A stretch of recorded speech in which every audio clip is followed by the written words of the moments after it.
지난 한 해 우리 교회 설립 50주년을 맞이해서 학개서 2장 1절에서 9절 말씀을 통해서 이전 성전의 영광보다 더 큰 하나님의 영광을 준비하자 이렇게 말씀을 드렸습니다.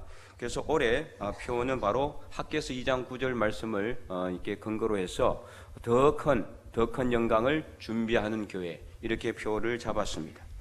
이렇게 잡은 이유는 저번에도 한번 말씀을 드렸지만 우리 교회 50년의 역사는 작년 11월 4일부로 끝났고 11월 5일부터 새로운 50년의 역사가 시작이 되었기 때문입니다. 그러므로 앞으로 남은 50년을 향해서 더 큰 하나님의 영광을 준비하는 저와 여러분이 될 수 있기를 간절히 축원드립니다. 오늘 본문은 학개서 2장 9절 말씀하고 계속해서 연결이 되는 그런 부분입니다. 서로 따로 떨어진 것이 아니라 함께 연결되어 있는 그런 내용인데요. 학개서 2장 9절을 보면은 이 성전의 나중 영광이 이전 영광보다 클 것이다. 이것을 선포하신 하나님께서 오늘 본문 15절에서도 보니까 다시 유대 백성들에게 이전 날을 기억하라 이렇게 말씀하고 있는데요. 그런데 그들이 유대인들이 기억해야 될 이전 성전의 모습은 아주 고통스러운 것이었습니다. 왜냐하면은 성전의 돌이 돌 위에 남지 않은 때, 놓이지 않을 때, 그때를 기억하라고 말씀하고 있기 때문이거든요. 그때는 언제입니까? 바로 성전 재건이 중단이 된 때이기 때문입니다. 그래서 16절에도 보니까 그래서 그때는 어떤 어려움이 있었느냐? 20고로 곡식 더미에 갔더니 곡식이 10고로 뿐이었고 50고로를 이렇게 낼 수 있는 포도주 틀에 갔더니 20고로밖에 이 포도주를 이렇게 얻지 못했다. 다시 말해서 너무나 힘들고 어려운 삶을 그들은 살아가고 있었다라는 거죠. 이 고로라는 것은 중동 지역의 부피 단위인데 1고로는 약 한 220리터 정도 됩니다. 그러니까 20고로 곡식 더미에 10고로 곡식밖에 얻지 못하고 원래는 20고로 곡식 더미에 20고로를 얻어야 되고 50고로 포도주 틀에서는 50고로의 포도주를 얻어야 되는데 절반도 안 되는 그렇게 아주 열악한 상황 속에서 그들은 살아갈 수밖에 없었다라는 것을 말씀하고 있죠. 게다가 17절에도 보니까 설상가상으로 하나님께서는 곡식을 마르게 하는 재앙과 간부기 재앙과 우박으로 그들을 쳤다라는 겁니다. 남은 게 하나도 없는 그런 상황이 일어났다라는 거죠. 그럼 도대체 왜 이런 일이 일어났고 학개서 2장 9절부터 오늘 본문까지 보니까 이전을 기억하라. 이전이란 말이 총 3번이나 반복이 되고 있는데 이 이전이란 말이 도대체 어떤 뜻이 있을까요? 자, 첫 번째는 학개서 2장 9절에서 말하는 이전, 이 성전의 나중 영광이 이전 영광보다 크리라 할 때 이전 영광은 바로 어떤 때냐면은 솔로몬부터 다윗부터 솔로몬까지 그들이 하나님을 잘 섬기고 그래서 하나님께 영광을 올려드렸을 때 하나님께서도 그들과 함께 하셔서 그들이 잘 되게 하시고 형통하게 하시고 특별히 하나님의 영광이 그 성전에 가득 찼던 때를 의미하는 것입니다. 두 번째, 오늘 본문 15절에 말하는 이전 곧 여호와의 전에 돌이 돌 위에 놓이지 아니하였던 때는 방금도 말씀을 드렸지만 바로 성전 재건이 중단된 때를 의미합니다. 바벨론에서 70년 포로 생활을 끝내고 1차 포로 기한 때 돌아온 백성들이 해야 될 첫 번째 사명이 뭐였느냐? 성전 재건이었어요. 그래서 당시 그 바벨론 지역에 다스리던 이 고레스 왕이 이 이스라엘 백성들을 돌아가게 하면서 포로로 돌려보내면서 이렇게 명령한 것이 너희들은 너희 하나님의 성전을 재건해라. 이게 임무였어요. 포로로 돌려주는 대신 포로로 귀환해 주는 대신 너희들은 너희 하나님의 성전을 재건해라. 이것이 임무였다는 거죠. 그런데 성전 재건이 중단이 되었습니다. 구체적으로 에스라서 3장에 보면은요, 성전 재건을 시작을 했지만 대적자들이 끊임없이 방해를 합니다. 그래서 결국에는 에스라 4장에 보면은 성전 재건이 중단이 되게 돼요. 무려 16년 동안이나 성전 재건이 중단이 되었다라는 거죠. 바로 이제 오늘 본문 15절에는 이전이라는 것은 이때를 이야기하는 겁니다. 아주 힘든 때였죠. 하나님의 성전을 재건하다가 다시 지으려고 하다가 짓지 못하고 그냥 내버려 둘 수밖에 없는 16년 동안이나 그래서 이 학개서를 읽어보면은 항폐했다는 말이 끊임없이 나와요. 항폐해진 성전의 모습을 기억하라. 그것을 생각해 보라는 거죠. 세 번째는, 그래서 이제 이때는 18절에도 나오는데요, 오늘 이전과 같은 날이라고 하는데 그들이 성전 재건을 중단을 하자. 15절에서 17절 우리가 읽었는데 하나님께서 다양한 재앙들로 성전 재건을 중단한 것이 잘못된 것이라는 것을 깨닫게 하기를 바랐지만은 그들은 17절 후반절에 하나님께로 돌이키지 아니하였고 오히려 자기들의 집을 짓기만 바빴던 때, 그때를 의미하는 겁니다.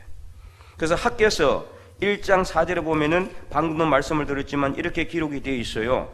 이 성전이 항폐하였거늘 너희가 이때에 판벽한 집에 거주하는 것이 옳으냐. 이 판벽한이라는 것은 벽을 갖다가 판으로 다 막아가지고 바람이 전혀 들어오지 않는, 이는 상징적으로 이야기하는 건데, 이 말씀은 너희들은 좋은 집에, 호화로운 집에, 좋은 집에서 살기 이게 바빴다라는 것을 이게 하나님께서 빗대서 이야기하고 있는 거죠.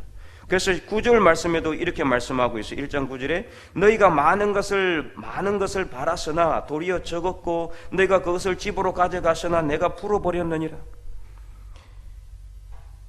나 만군의 여호와가 말하노라. 이것이 무슨 까닭이냐, 왜 이렇게 됐느냐, 이걸 말하는 거죠. 바로 그 이유는 내 집은 항폐하였으되, 하나님의 집, 하나님의 성전은 짓다가 말았으니까요. 항폐하였으되 너희는 각각 자기의 집을 짓기 위하여 빨랐습니다. 그들은 하나님의 성전이 이제 중단이 되자 그냥 더 이상 성전 재건을 위해서 애를 쓰거나 기도를 하거나 뭔가를 하려고 하지는 않고 그냥 자기의 살 집만 짓기에 바빴다라는 겁니다. 그렇기 때문에 하나님께서 뭘 해도 안 되게 했다는 거예요.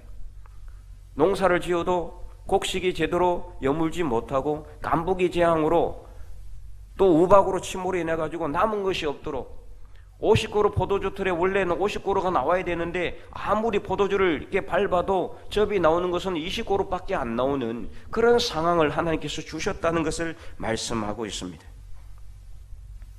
그래서 하나님은 18절 말씀, 오늘 보면 18절 말씀에 그들이 성전 재건을 시작한 이후부터를 이제는 생각해 보라고 말씀하고 있습니다.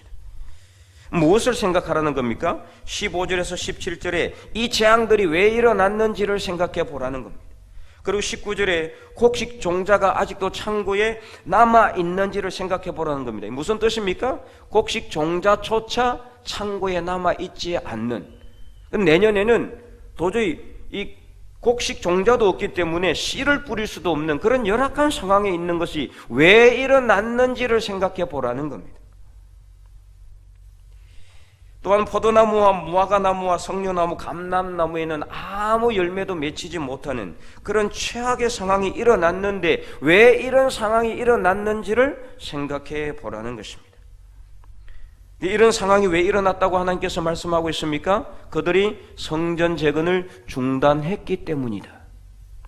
1년도 아니고 2년도 아니고 16년 동안이나 무려 성전 재건을 중단을 했단 말이에요. 그러니 얼마나 하나님의 성전은 항폐해졌겠어요. 여러분, 이 집을 짓다가 중단을 하면은요, 참으로 보기가 아주 흉측스러울 정도로 안 좋아요. 차라리 안 짓는 것이 좋지, 짓다가 말면은, 그러니까 오랜 시간이 지나가면요, 이게 너무나 보기가 안 좋아요. 남루하고 항폐하고 아주 보기가 좋지 않습니다. 바로 그 모습을 여러분들이 상상하면 됩니다. 이러한 상황 가운데서도 그들은 자기 살집만 짓기에 바빴다는 겁니다. 그래서 그들은 더 이상 열심히 헌신하거나 수고하거나 그렇게 할 필요가 없는 거죠. 하나님의 집을 지으려면, 성전을 지으려면 헌신해야 되잖아요. 수고해야 되거든요. 봉사해야 됩니다. 자기 시간을 내야 됩니다. 근데 이젠 더 이상 그렇게 할 필요가 없으니까 내심 그들은 마음으로 기뻐했는지도 모릅니다. 잘 됐구나. 안 그래도 핑계거리가 없었는데 대적자들이 자꾸 방해하니까 그걸 핑계 삼아서 이제 더 이상 하지 말자. 그리고는 이제 자기들 살 집은 짓기에는 바빴다는 거예요. 이로 인해서 하나님께서 계속해서 재앙을 주는데도 불구하고 그들은 깨닫지 못했습니다. 그래서 오늘 본문에도 17절 후반절 우박으로 쳤지만은 너희가 내게로 돌이키지 아니하였느니라. 계속해서 하나님께서 재앙을 주고 여러 가지 고난을 주고 환난을 주고 그들이 깨달을 수 있도록 여러 가지 시험을 하나님께서 주시는데도 불구하고 그들은 여전히 깨닫지 못하고 하나님께로 돌이키지 않았다라는 것입니다. 여러분, 이쯤 되면 어떻게 해야 될까요? 이쯤 되면은 이제 완전히 끝내버려도 됩니다. 더 이상 이 백성들에게는 소망이 없는 걸로 그렇게 간주하셔도 됩니다. 이렇게 두드려 패도, 이렇게 인센책직으로 사람 몽둥이로 때리고 또 때려도 전혀 자기들의 잘못을 깨닫지도 못하고 자기들의 허물이 무엇인지 부족함이 무엇인지도 알지 못하는 이 패역한 백성들을 하나님은 그냥 끝내버려도 되지만, 그런데 어떻게 했습니까? 하나님은 그렇게 하지 않았습니다. 대신 어떻게 했습니까? 오늘 본문 19절 후반절 말씀 우리 다 함께 큰 목소리로 읽어보도록 하겠습니다. 그러나 오늘부터는 내가 너희에게 복을 주리라. 아멘. 여러분, 참으로 우리가 이해할 수도 없고 이해하기 힘든 하나님입니다. 우리 인간의 이성으로는 절대 이해할 수가 없죠. 우리 인간의 마음이라면은 10번도 더 이 백성들을 징계해버리고 그냥 완전히 멸망시켜도 남음이 없는 그런 상황인데도 불구하고 하나님은 어떻게 했습니까? 그러나 오늘부터는 내가 너희에게 복을 주리라. 오늘부터는 내가 너희에게 복을 주리라. 도대체 왜 복을 준다고 말씀합니까? 이유는 없어요. 이유를 우리가 된다라면은 영원하신 하나님의 사랑, 인자와 진실이 풍성하신 하나님, 성실하심이 대대에 이르시는 하나님, 그 하나님이라고 밖에는 우리가 고백하지 않을 수가 없는 거죠. 우리 인간의 이성으로는 절대로 이해할 수도 없고 이해하지도 못하는 그런 하나님의 사랑의 모습입니다. 이렇게 하나님께서 돌아오도록 열심히 백성들을 깨우치려고 그렇게 노력했는데도 불구하고 돌아오지 않는 백성들을 향해서 하나님께서 학개 선지자를 통해서 주신 말씀은 그러나 오늘부터는 내가 너희에게 복을 주겠다라고 말씀하고 있는 것입니다. 그렇다고 이 백성들이 깨달을 그런 징조가 있느냐? 전혀 없습니다. 앞으로 하나님의 말씀을 잘 듣고 순종할 그런 여지가 있느냐? 전혀 없습니다. 이후에도 이들은 수없이 하나님께 많은 불신을 드렸습니다. 그렇게 깨지고 70년 동안 비참하게 바빌론에서 포로 생활을 하고 돌아왔어도 하나님의 성전을 지어놓고도 나중에 어떻게 했습니까? 그들은 이방인들과 통혼하고 하나님이 그토록 싫어하고 멀리했고 하지 말라고 했던 일을 그대로 합니다. 느헤미야가 돌아와서 그냥 얼마나 통분이 났는지, 에스라가 하나님께 기도하면서 얼마나 하나님께 회개하며 기도했습니까? 우리의 죄가 너무 많아서 발바닥부터 정수리까지 차고 넘쳐서 내가 너무나 얼굴이 뜨거워서 하나님을 제대로 볼 수가 없다라고 했어요. 포로에서 돌아왔으면 이제 좀 깨닫고 회개하고 하나님께로 돌이켜야 되는데 여전히 죄를 짓기에 바쁘고 자기 살집만 짓기에 바쁘고 하나님을 섬기는 것은 형식적으로 하고 있고 마음으로 하나님을 제대로 섬기지 못하고 있는 이 백성들을 향해서 그냥 에스라 선지자가 느헤미야 선지자가 하나님 앞에 드린 것은 회개밖에 없었어요.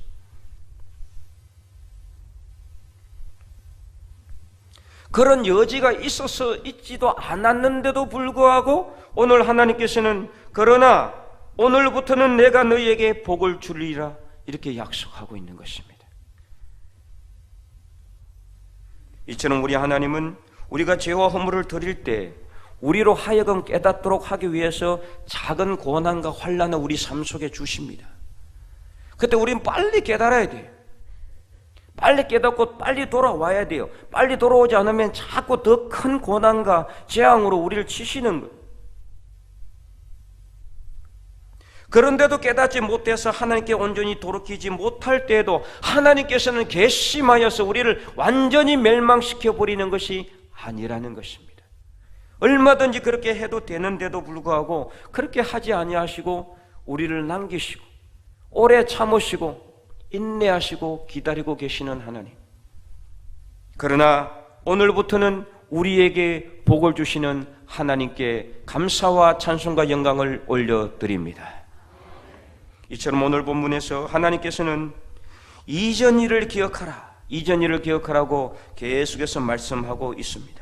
이 말의 뜻은 이전 일을 기억하고 그때의 영광을 생각하고 그래서 거기에 연연하라는 뜻이 아닙니다. 이전 일을 기억하라는 것은 그러나 오늘부터는 하나님께서 복을 주실 것이기 때문에 이전 일은 생각나지도 않을 만큼 이제 오늘부터는 하나님께서 복을 너희들에게 부어주시고 채워주시고 넘치게 공급하여 주실 것임을 말씀하고 있기 때문입니다. 그래서 이전 일을 기억해 보라는 것. 지금부터 하나님께서 주실 복에 비하면은 이전에 있었던 것은 아픔과 고통과 슬픔과 그 고난과 환난은 전혀 생각나지도 않을 만큼 하나님께서 이제는 오늘부터 너희들에게 허물이 있고 부족함이 있고 연약함이 있을지라도 부어주시겠다라는 겁니다. 채워주시겠다라는 겁니다. 복을 주시겠다라는 것입니다.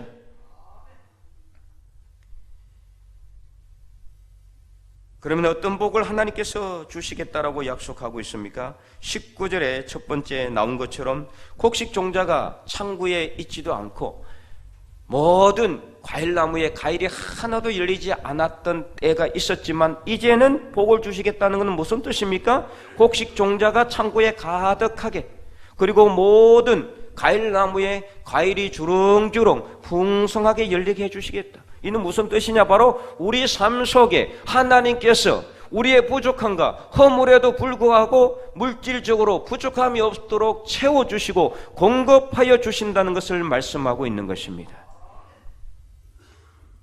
두 번째는 21절을 보시기 바랍니다. 21절을 보면은 이렇게 기록되어 있죠. 너는 유다 총독 스룹바벨에게 말하여 이르라. 내가 하늘과 땅을 진동시킬 것이다. 하늘과 땅을 진동시킬 것이다.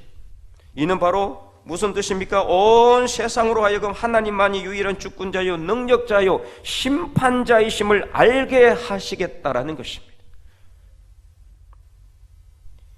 세 번째는 22절 말씀입니다. 여러 왕국들의 보좌를 엎을 것이요 여러 나라의 세력을 멸할 것이요 그 병거들과 그 탄자를 엎드러뜨리리니 말과 그 탄자가 각각 그의 동료의 칼에 엎드려지리라. 아멘. 이는 무슨 뜻입니까? 이 모든 나라를 굴복시켜서 결국 하나님을 믿는 사람들을 대적하는 자들을 그냥 내버려 두지 않겠다라는 뜻이죠. 그들을 다 하나님께서 우리를 대신하여 보복하시겠다라는 겁니다. 그래서 우리가 믿음의 길을 걸어가며 신앙의 삶을 살아갈 때 우리를 대적하고 우리를 손가락질하고 우리를 비난하는 사람들 우리가 보복할 필요가 없어요. 하나님께 기도하면 때가 되면 하나님께서 그들을 대신 다 처리하십니다. 우리를 대신하여 보복하시는 하나님이시. 그래서 원수 갚는 일은 하나님께 맡기면 됩니다. 우리가 그들에게 원수 갚을 필요 없어요. 같이 욕하고 싸울 필요가 없어요. 그들을 미워할 이유도 없어요.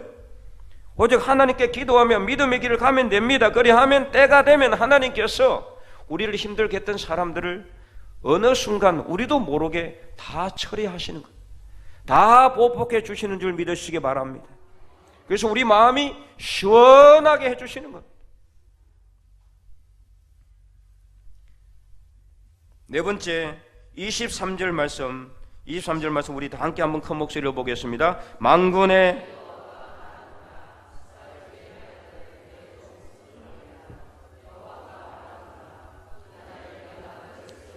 너를 인장으로 삼으리니 넌 내가 너를 택하였음이니라. 만군의 여호와의 말이니라 하시니라. 아멘. 자, 여기서 인장이라는 것은 뭐냐? 황제나 왕이 자기의 권위와 건세를 대신하여 찍는 도장을 의미해요. 주로 옛날에 이 애굽 왕 같은 경우는 바로는 그 인장을 반지로 만들어서 손가락에 끼고 있었어요. 그러니까 조서를 쓰면은 그 조서에 다 쓰고 나서 마지막에 그 인장 반지를 꽝 찍는 겁니다. 그러면은 그 인장 반지가 없으면은요, 아무리 조서를 길게 써도 아무 효력이 없어요. 인장 반지가 있어야 왕의 권위와 권세가 거기에 그대로 들어가게 되는 겁니다. 부여하게 되는 겁니다. 창세기 41장에 보면은 요셉이 보디발 아내의 모함을 받아서 감옥에 갇히게 되죠. 그리고 어느 시간이 흘러서 이 애굽 왕 바로가 꿈을 꾸게 되죠. 그 꿈의 내용이 너무나 흉측했는데 아무도 애굽에 있는 모든 이 점쟁이들과 이 술사들과 이 학식이 있는 사람들 다 불러 모아도 아무도 그 꿈을 해석을 못하는 거죠. 그때 요셉이 바로의 꿈을 해석을 해주죠. 그 꿈은 이런 것입니다. 첫 번째는 7년 동안 아주 큰 풍년이 오는데 그 다음 7년 동안은 그 풍년, 7년 동안 풍년은 기억하지도 않을 만큼 엄청난 흉년이 오게 될 것이다. 근데 그 꿈만 해석해 준 게 아니라 7년 동안 풍년 동안에 이렇게 해서 마지막 7년에 나머지 7년의 흉년을 이렇게 준비해라. 이렇게 방법까지 다 이렇게 제시를 해 줍니다. 그러자 애굽 왕 바로가 어떻게 합니까? 이렇게 하나님의 영에 감동된 자를 우리가 어디서 찾아볼 수 있겠느냐? 바로 너가 이 하나님의 영에 감동이 된 자구나. 그래서 이 요셉을 어떻게 합니까? 애굽의 총리로 세우고 자기가 끼고 있던 인장 반지를 빼서 요셉의 손가락에 끼워줍니다. 요셉이 이제 애굽 왕을 대신하는 거예요. 그 인장 반지가 있는 사람이 왕을 대신하는 겁니다. 황제를 대신하는 겁니다. 하나님께서 오늘 본문 말씀에서 스룹바벨에게 내가 너를 택하여 너를 세우고 너를 인장으로 삼았다는 것은 무슨 뜻이냐? 내가 이제 스룹바벨이 총독이 되어서 하나님의 성전을 다시 재건하는 일을 할 때에는 내가 너에게 모든 능력과 권위와 권세를 다 허락해 준다는 말씀이. 오늘 우리도 마찬가지죠. 우리가 하나님의 무너진 성전을 재건하는 일을 할 때에는 하나님이 저와 여러분을 이 시대에 인장으로 세워서 하나님의 권위와 권세와 능력을 부여하신다는 사실을 분명히 믿고 확신하시기 바랍니다.